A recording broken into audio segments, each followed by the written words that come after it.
আসসালামু আলাইকুম। সম্মান রেখে বলছি সাংবাদিক ইলিয়াস হোসেন সাহেব এবং পিনাকি ভট্টাচার্য সাহেব। আমাদের বিপ্লব হয়েছে ঠিকই, কিন্তু আমরা শ্রীলঙ্কার মতো দৌড়ানে দিতে পারিনি, আমাদের দ্বারা সম্ভব হয়নি। স্বৈরাচারের উলঙ্গ দৌড় আমরা দেখার যে সুযোগ ছিল, সেই সুযোগ হাতছাড়া হয়ে গেছে কোনো এক গোপন হাতের কারণে। কেন হয়ে ওঠেনি, কেন আমরা পারিনি, ওপেন সিক্রেটের মতো আপনারা আমরা সবাই জানি। তাই উপদেষ্টা মোস্তফা ফারুকী এবং শেখ বছির ছাড়া অন্য যারা আছে তাদের নিয়ে অত বেশি বাড়াবাড়ি করার প্রয়োজন নেই।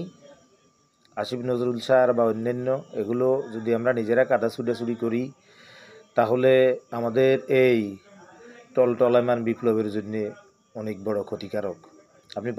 আপনারা ভালো করেই বুঝেন যে আমরা কেন রাষ্ট্রপতি চুপ্পুকে এখনও ক্ষমতা থেকে অপসারণ করতে পারিনি।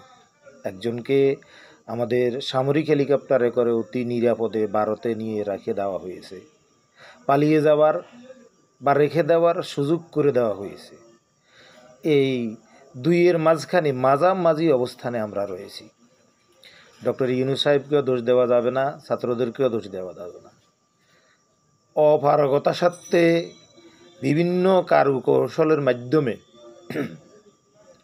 স্বৈরাচারকে নিরাপদ জায়গায় রাখা হয়েছে বা বিপক্ষে যাওয়া হয়েছে। জনমত 95% বিরোধী পক্ষের লোকজন বিরোধে চলে যাওয়ার কারণে।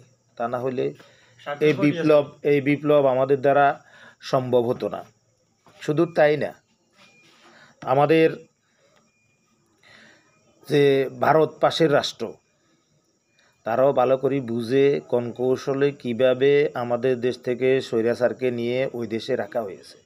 এই যে এখনও যে সমস্ত ইন্ধন বা যে সমস্ত সমস্যা হচ্ছে, এগুলো যদি আমাদের যারা নিরাপত্তার, আইনশৃঙ্খলার বা অন্য, আমি নাম মেনটেন করব না, দেশের মূল যারা সার্বভৌমত্ব রক্ষার অতন্ত্র প্রহরী, তারা যদি গ্রহণযোগ্যভাবে ময়দানে থেকে কাজ করে, ইস্কন ফিস্কন টিস্কন চিন্ময় বাবু এরা কেউ কিছু করার কিছু ছিল না।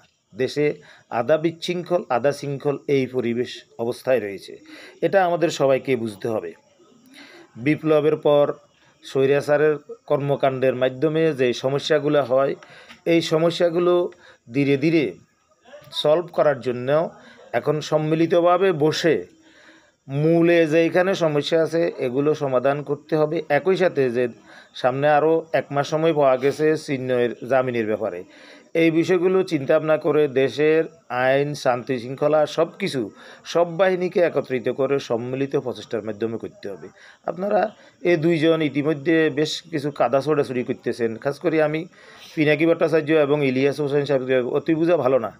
আমরাও কিন্তু অনলাইনে দেশের ভিতরে আমি 10-12টা ফেক আইডি ব্যবহার করে বিভিন্ন রকমের আন্দোলন সংগ্রাম করেছি। তাই হলে একেবারে মহা উস্তাদ হয়ে গেছি। সবার মাথার উপরে বসে জাতির গোপন ডিপের অনেক বিষয়গুলো বলে দিব, অনেক কিছু করে ফেলবো, আসিফ নজরুল স্যারকে হুমকি দামকি দিব, এগুলো ঠিক না।